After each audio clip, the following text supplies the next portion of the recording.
تكونوا كالذين نسوا الله فأنساهم أنفسهم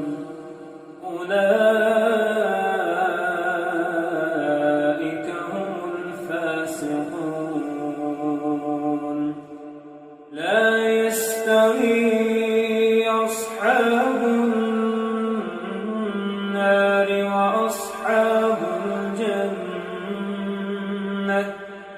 أصحاب الجنة هم الفائزون.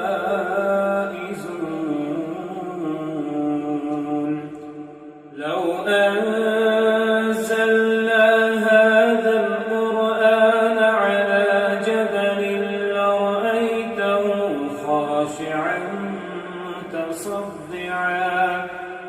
خاشعا متصدعا من خشية الله. وتلك الأمثال